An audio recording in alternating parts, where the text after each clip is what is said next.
Siapa yang akan tanggung mereka? Anak isteri tak bekerja. Anak masih kecil-kecil, masih di sekolah, masih belajar dekat universiti. Mereka terpaksa berhenti kerja. Terpaksa berhenti daripada belajar. Ramai anak-anak kita orang Melayu tuan-tuan terkandas belajar kerana kematian ibu bapa mereka yang menanggung mereka tuan-tuan. Sebab tidak ada perancangan. Tidak ada perancangan tuan-tuan. Dan siapa nak blame siapa ni? Nak letakkan bebanan ini pada siapa? Siapa nak tanggung kesalahan ini? Kalau bukan kita tuan-tuan. Ya? Jadi sebab itulah tuan-tuan, saya terpanggil untuk berkongsi benda ni, perkara yang penting ini dengan tuan-tuan, supaya benda ni tak berlaku pada diri kita. Ya? Supaya kita bila masuk dalam kubur, kalau boleh senyumlah. InsyaAllah. Ya, kalau kita tak buat perancangan tuan-tuan, masa hidup dunia stres, kerja stres, balik rumah stres, masuk kubur lagi stres tuan-tuan. Bila nak habis stresnya?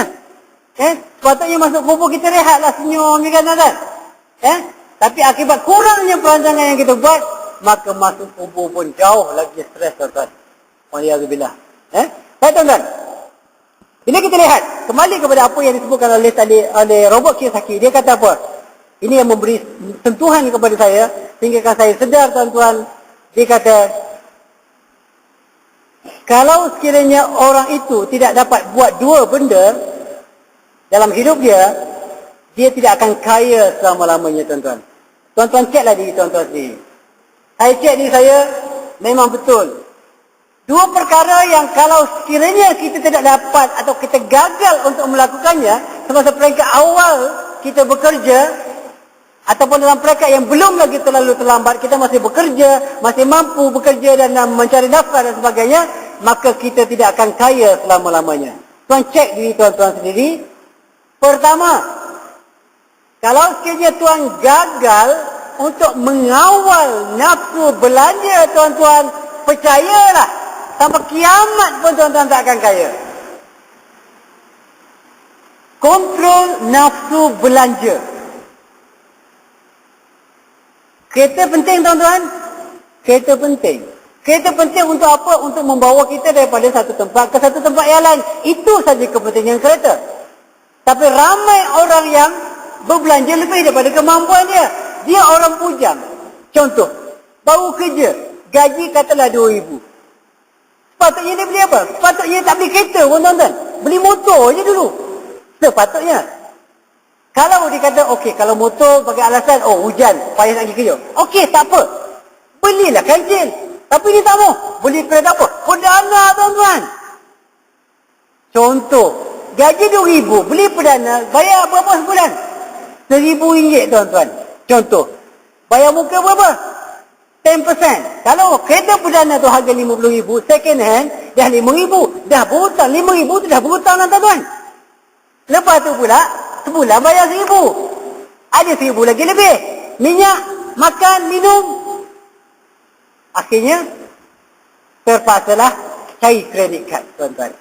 Ini bala dan bahana yang besar yang memusnahkan ekonomi umat Islam hari ini. Tak rancang tuan-tuan. Kita perlu kereta yang membawa kita untuk pergi kerja. Lindung daripada hujan cukuplah. Kenapa kita belanja lebih? Nak tunjuk dekat siapa? Ini banyak berlaku tuan-tuan. Jadi kadang-kadang orang muda, biasalah, telefon tukar, 2-3 bulan tukar telefon kadang-kadang, 2-3 bulan beli baju berjenama mewah. Nak tunjuk kat siapa? Nak tunjuk kat orang. Berapa kali ni kita nak tunjuk tuan-tuan? Patutlah saya beli baju harga 500 tuan-tuan. Pergi jumpa Tuan Haji. Wah, saya gak bergaya. Tuan, kita sikit baju ni. Dahsyat lah. Tahu tak berapa ni? 500. Tuan Haji pun, 500 dah. 500. Minggu depan saya pakai lagi. Tuan Haji, pasal ni baju ni. Alah, Tuan Haji kata apa? Alah, minggu lepas tak dah bagi. Tahulah. Malu je saya. Sekali tu je. Berapa kali kita nak tunjuk dengan orang tuan-tuan? Tak boleh. Jadi sebab itulah, kita kena lihat apa kemampuan kita, barulah kita mampu untuk merancang dengan cara yang betul. Baik tuan-tuan. Baik, bila cerita pasal kewangan tadi, pertama yang saya sebut tadi, Robert Kiyosaki menyebutkan bahawa kalau kita tak boleh kontrol nafsu belanja kita, selagi itulah kita tidak akan kaya selama-lamanya. Sebab dia kata apa?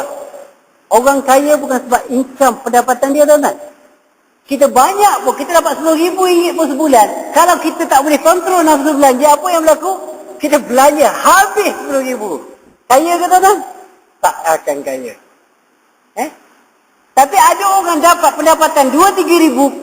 Sebenarnya bila lepas 10 tahun, 20 tahun, dia lebih kaya daripada orang gaji RM10,000. Kenapa? Dia pandai merancang. Orang Melayu berbanding dengan orang Cina, orang yang bukan Islam, tuan-tuan, satu beza yang besar. Orang Cina, dia tanam pokok, ya. Bila dia tanam pokok, dia jaga pokok tu. Dia jaga, dia kawal pokok tu, dia siram, dia bagi baja, ada musuh, dia halau musuh. Kan? Dia tunggu masa bila? Dia tunggu pokok tu membesar. Setahun, 2 tahun, 3 tahun, 4 tahun, 10 tahun. Sampai pokok tu besar, berbuah. Lebat. Buah durian contohnya. Lebat sungguh, buahnya cantik.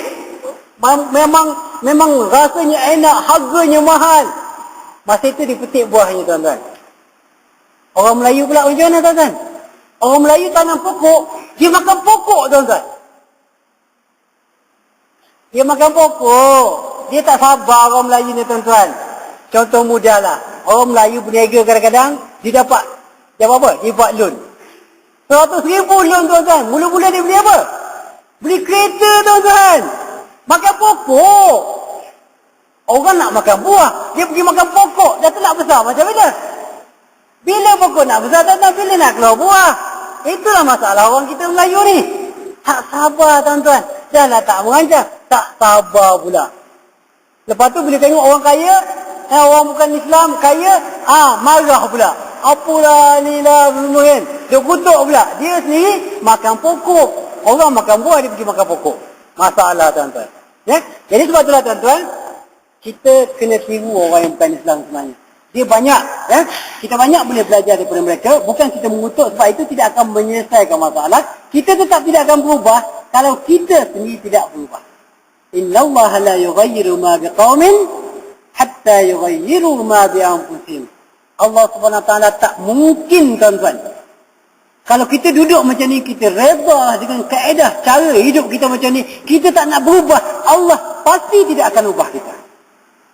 Tapi kalau malam ini, dengan ceramah yang singkat ini, dengan sedikit perkongsian ilmu yang ada pada malam ni kita kongsi, dan kita kata, ya Allah, aku nak berubah, aku nak menukar corak hidup aku nak tukar corak macam mana aku belanja, macam mana aku susun kehidupan aku, macam mana perancangan keuangan aku, maka tuan-tuan, insya-Allah Allah Ta'ala bagi peluang kepada tuan-tuan untuk berubah. Tapi kalau kita kata, tak apalah, bagilah orang lain kaya, kita pun alhamdulillah. Nanti kaya kan payah pula nak masuk syurga, banyak sangat soal dia. Dia ingat kalau miskin senang masuk syurga. Anak-anak yang tak makan tu, siapa nak jawab? Anak-anak yang sepatutnya pergi sekolah, yang sepatutnya pergi belajar, tapi kita tak mampu hantar dia pergi belajar, siapa nak jawab? Sepatutnya kita bayar zakat, tak mampu bayar zakat. Sepatutnya kita berbelanja, infak jalan Allah SWT, tegakkan Islam, tegakkan masjid, bantu orang miskin, tak buat, nak jawab macam dengan Allah? Tuan-tuan, jadi sebab itulah kita perlu merancang. Baik, tuan-tuan. Pertama, kawal nafsu belanja. Nak kawal macam mana, tuan-tuan? Kawal ni tak boleh orang lain. Isteri kita boleh kawal? Tak boleh kawal, tuan-tuan. Isteri saya pernah mengawal saya. Bila saya beli macam-macam, order macam-macam, isteri saya kata apa? Bang, ini membazir. Saya kata apa? Yang tahu tak apa arti pembaziran itu? Cuba tafsirkan sikit. Wah, kita mengaji sampai PhD kan, tuan-tuan? Maklumlah, orang rumah tak adalah tinggi sangat mengaji. Kita pun berbahaskan dia. Pembaziran itu, ceramah tu, tuan-tuan. Dekat orang rumah pun kita ceramah. Pembaziran itu apabila kita menggunakan satu perkara tanpa membawa satu faedah. Tahulah membazir. Abang beli topi kuda, pakai tak? Oh, pakai. Abang, ni, kasut kuda ni pakai tak? Pakai. Boleh, pakai tak? Pakai. Ada faedah tak? Ada faedah. Membazir tak? Tak membazir. Tak membazir, tuan-tuan. Kalah rumah gitu, tuan-tuan. Artinya apa? kontrol, mengubah diri, tak ada orang lain boleh ubah tuan-tuan. Diri kita. Kemahuan kita sendiri yang hanya mampu mengubah diri kita. Bukan orang lain. Dan sebab itulah tuan-tuan, kalau tuan-tuan nak berubah, tuan-tuan kena kata, aku mesti berubah. Bukan kerana siapa-siapa, tapi kerana aku ingin berubah. Demi untuk masa depan yang lebih cemerlang untuk anak-anak, cemerlang untuk isteri kita, keluarga kita, masyarakat dan seterusnya tuan-tuan. Kawal nafsu belanja. Tanya dulu, penting ke tidak? Penting. Penting tak apa dia tuan-tuan? Penting tu bila kita tak buat, susah sangat hidup kita. Apa penting? Kereta penting? Kereta penting. Tak ada susah? Tak ada, amat susah. Tapi kereta mahal penting? Kereta mahal tidak penting. So, tinggalkan yang tak penting. Beli keretanya. Pula, jangan beli mewahnya. Baju penting tuan-tuan? Baju penting. Tapi baju berjenama penting? Baju berjenama tidak penting. Baju yang penting. Nampak tuan-tuan? So, kalau kita boleh tanya diri kita, sebelum kita pergi, tapi janganlah lebih-lebih sangat tuan-tuan. Pergi dekat restoran nak makan. Oh, nasi penting. Oh, penting. Lauk penting. Oh, lauk penting. Lauk apa yang penting ya? Lauk. Alah, teruk dah kata macam tu. Orang berbaris ramai tuan-tuan. Jangan buat macam tu lah.